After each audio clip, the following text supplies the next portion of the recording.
What's up guys, it's Mr. Fit to Flourish, and I wanted to show in this video a strategy that is way better than backtesting. So how to trade like a pro without backtesting, okay? So let's get right into it, no BS. I hate all those videos that talk too much and show nothing. So let's get right into it. So I want to share the screen here. 7 steps to trading like a pro. So what do the pros do? Professional athletes are professionals. What does that mean? They practice on a day-to-day basis. So professionals typically practice more hours than they actually perform, when amateurs perform for more hours than they practice. That is a mind changer, game changing, okay? So the pros practice, so amateurs practice until they get it right. Pros practice until they cannot get it wrong. So that's the difference. That's the difference. So people ask me all the time on TikTok and stuff, how do you always know the exact levels that things are going to? How do you know this? How do you know that? Because I do what you don't do. I practice every day. I actually like to draw and get on the charts every day. You probably don't. So that's the difference. Just the hours that I put in. And I've been doing this every single night for 2+ years now. So anyways, the 7 steps, what are they? So pretty much download a charting platform. I recommend TradingView. Pick the stock or stocks you want to follow and trade daily. Remember, just pick 2 to 3 stocks to follow so you don't get too confused. Anyways, the first thing you're going to do is draw lines.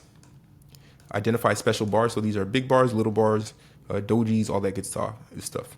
Mark the major times. So the major times are like 10 a.m. and 11 a.m. Mark major reversals that you see. Mark potential entries for trades. Write up text boxes and then rate each entry point. Okay, so those are pretty much the 7 steps that I do on a day-to-day basis. This comes from Al Brooks, okay, the Al Brooks method. Dr. Al Brooks, medical professional who is a trader, and a lot of people like to call him the king of price action. All right, so let me share this tab, and this is going to be a review of today. Today is December 9th, 2024. I made a video on how I took these trades, but I want to show you how I would pretty much recap this day. So the first thing I like to do first, besides the drawing the lines, the first thing I'm going to do is I'm going to mark the 2 major reversal times.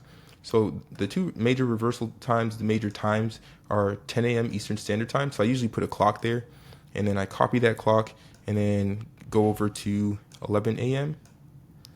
So 10 a.m. and 11 a.m. are 2 major reversal times. Okay, so you can see we were trying to kind of go up. We start going down here. That's where we get our breakout. And then at 11 a.m., we stop from going down to now we get an upside reversal here.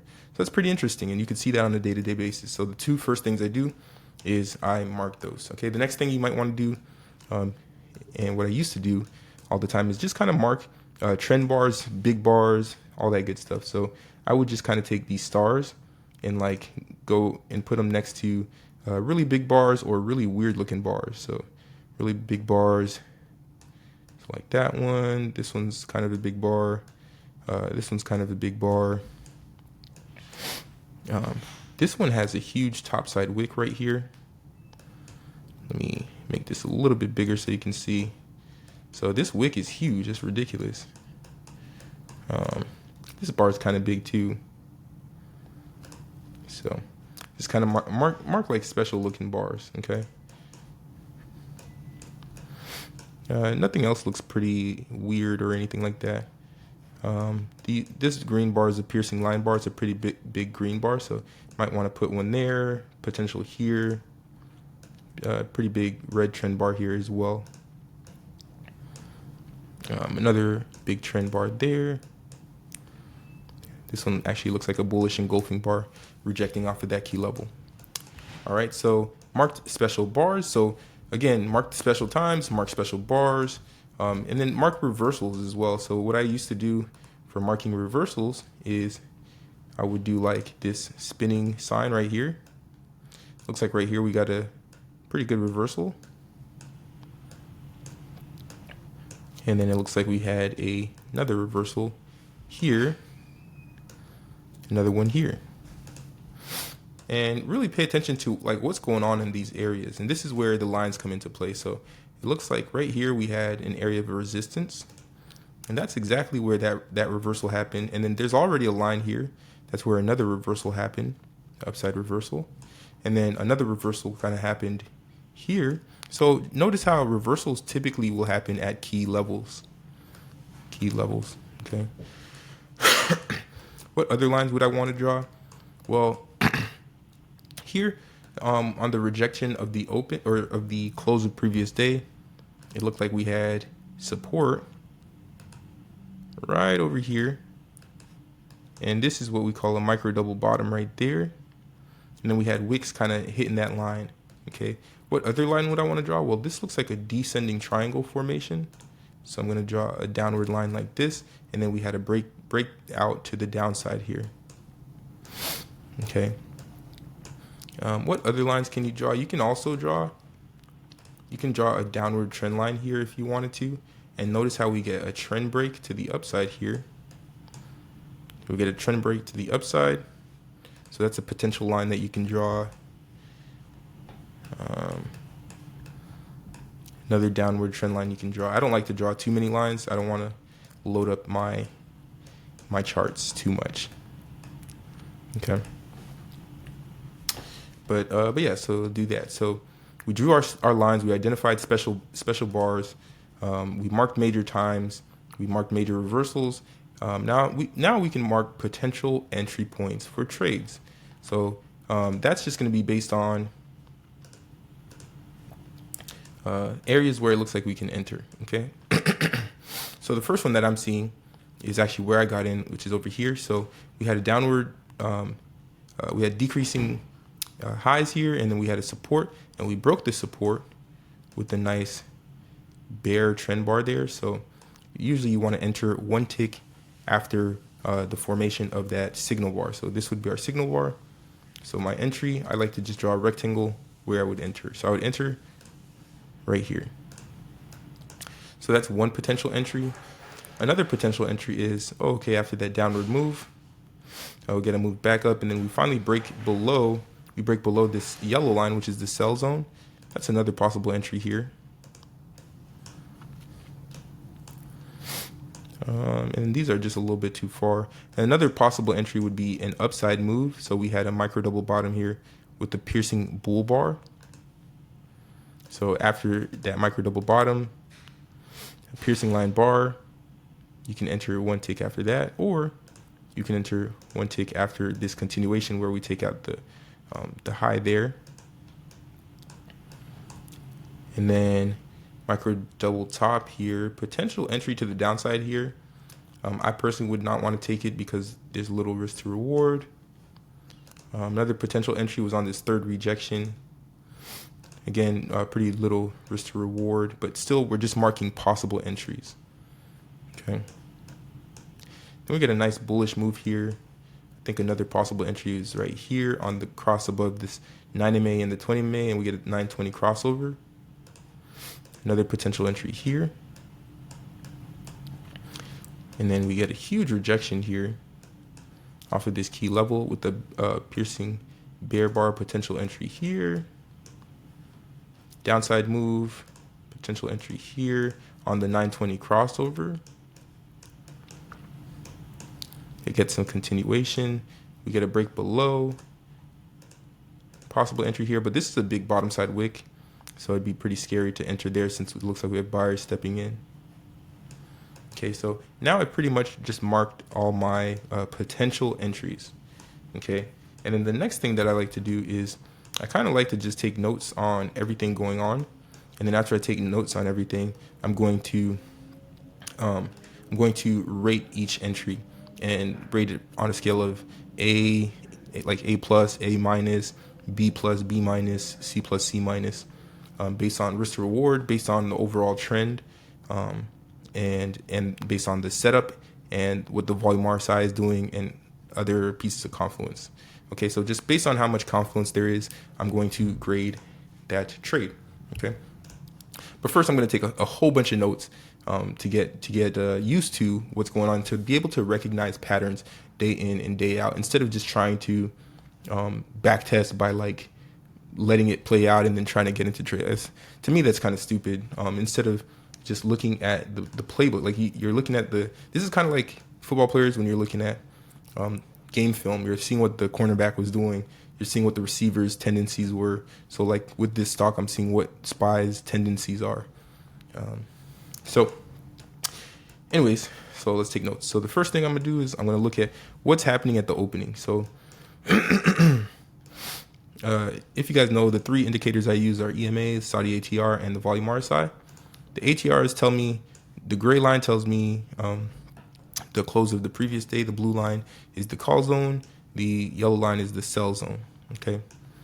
So the first thing I notice is, all right, so we make a move to the upside to try to get above the close of previous day. So the first thing I notice is rejected close of previous day at open. So we reject that price level. That's interesting. And we end up selling off to a low, and we created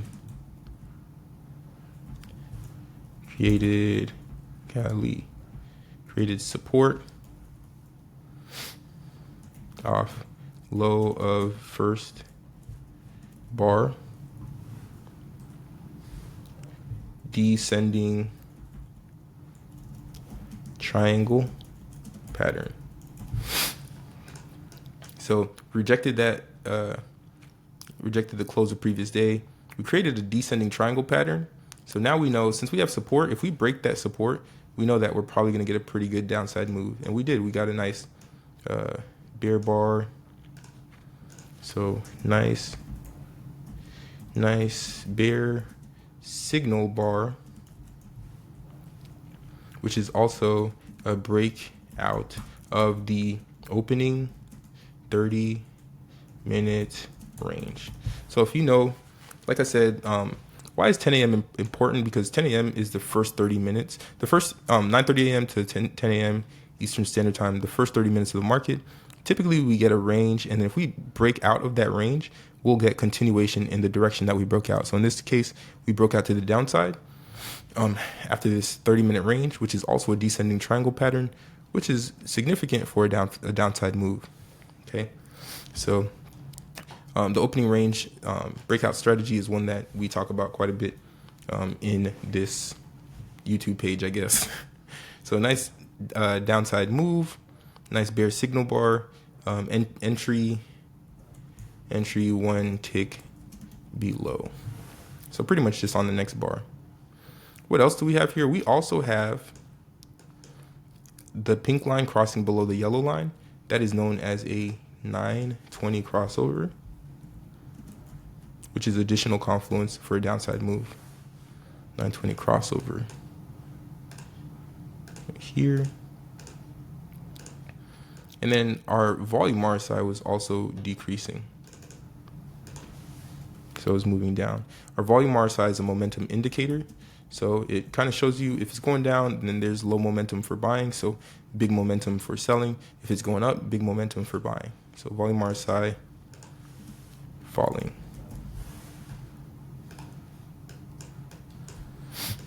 And we pretty much just get pretty nice sell-offs. And then I like to point at these top side wicks, bottom side wicks. Top side wicks show that sellers are stepping in. Bottom side wicks usually show you that buyers are stepping in. So here we were getting a lot of top side wicks. So we're getting these pushes back to the upside. Buyers were were trying to take over, but sellers kept stepping in and taking control. And then we had this huge test here.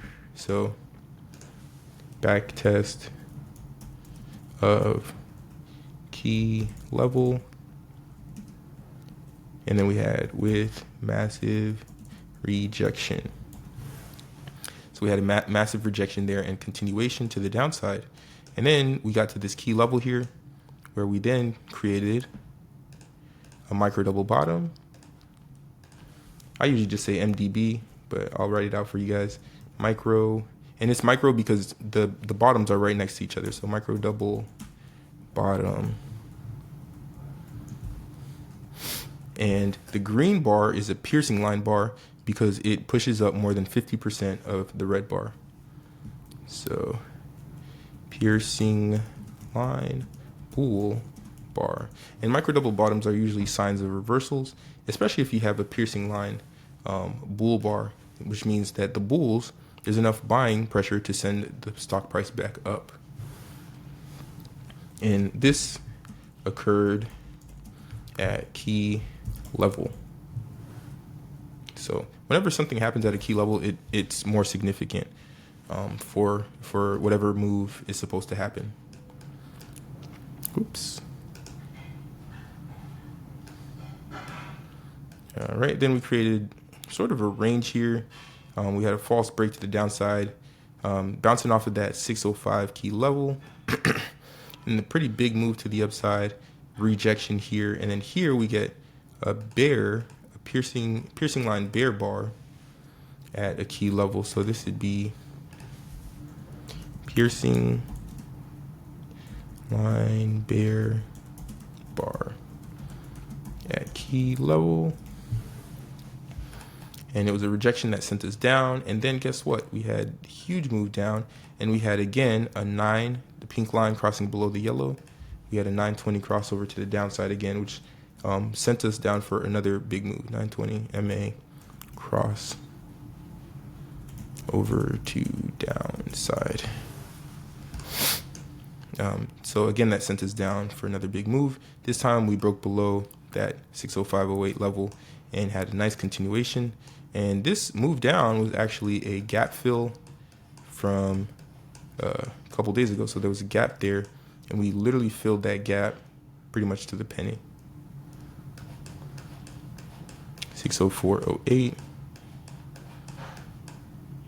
604.08 right there.